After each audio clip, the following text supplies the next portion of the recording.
So, back with it here for another video. And we got Braden over here. Ew. He's gonna say what's up, but he's wanting to go fishing today. And I might go fishing for the first time ever.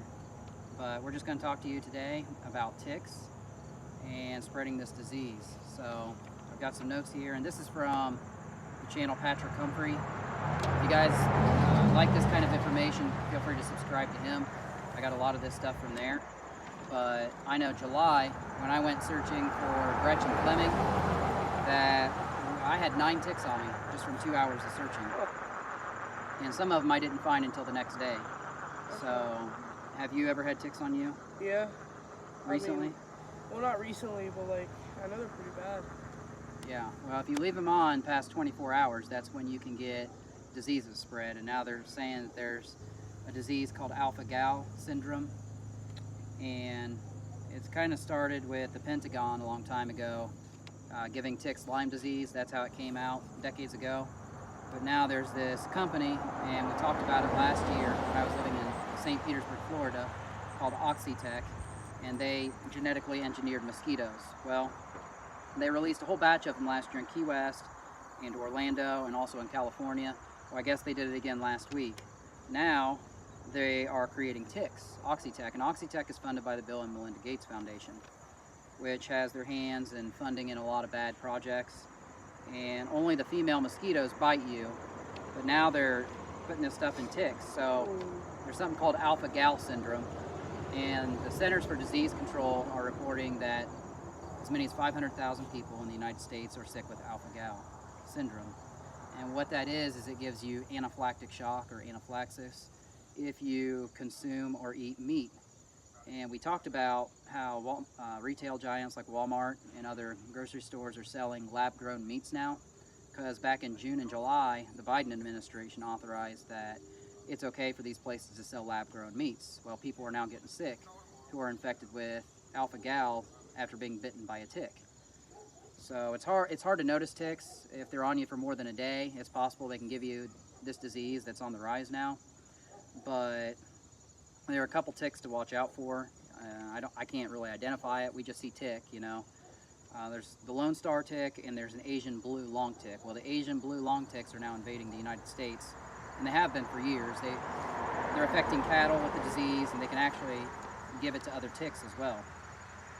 So a lot of this stuff, when Oxitec and the Pentagon, they're basically just splicing DNA into ticks and mosquitoes.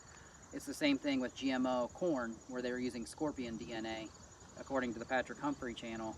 And they're putting scorpion DNA and splicing it into corn to make it to where the caterpillars don't get in your ears of corn. Because have you ever opened an ear of corn and seen a whole bunch of caterpillars in there on it? I don't think I have before. Now, we've got corn growing in our garden, and I've done it before. There's a whole bunch of like worms or caterpillars, not this year, but in years past. And that's one of the GMO traits that they've introduced in some of the corn, so where caterpillars won't want it, because scorpion DNA has a poison in it. So there's a lot of bioengineered stuff going on, and like I said, Florida and California, now Florida, there's a lot of cases of malaria on the rise right now because of what's going on with, I think it's because of the Bill and Melinda Gates funded Oxitec releasing batches of these female mosquitoes infected with malaria to make people sick. So that's about all I got right now on alpha-gal syndrome, and we are going to try to go fishing today and see if we catch any catfish. I caught a 20-pound one like one weekend. It was at a Catfish Paradise.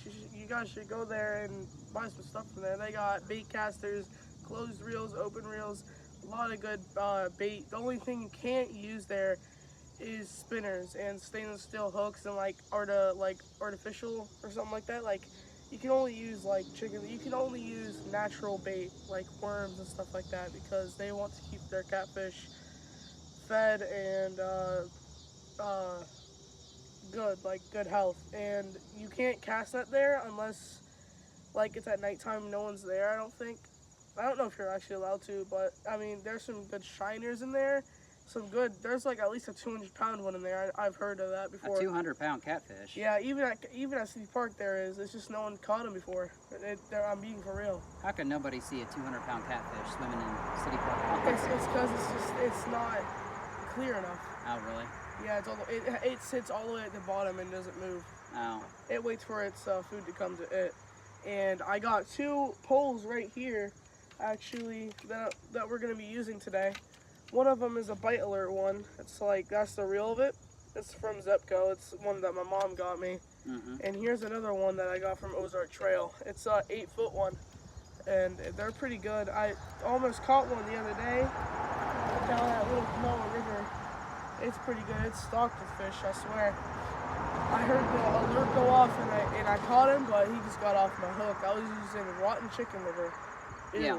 nasty. A lot of men are buying that from where I work. They get rotten chicken liver, and they'll use it as fishing bait. Now, you just have to be careful because a lot of the fish around here are loaded up with mercury, especially in the Ohio River. People just do it for sport to catch them and throw them back, but the Ohio River actually there's a ton of catfish out there, and you have to go to the Ohio side, on the other side of the Ohio River. So you have to cross into Ohio territory, and there's tons and tons of catfish out there. And what some people do is called noodling. You'll go into the banks and you'll stick your arm in the mud of the bank, and they can pull out catfish and stuff that are just kind of resting there.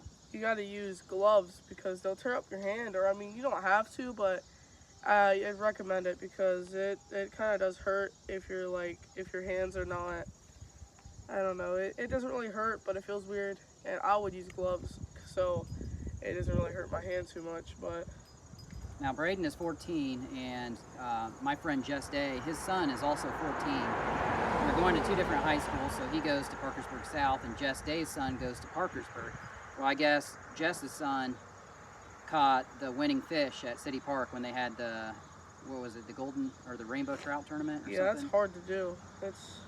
And they prayed to God, and actually God came through with prayer, and he caught that fish.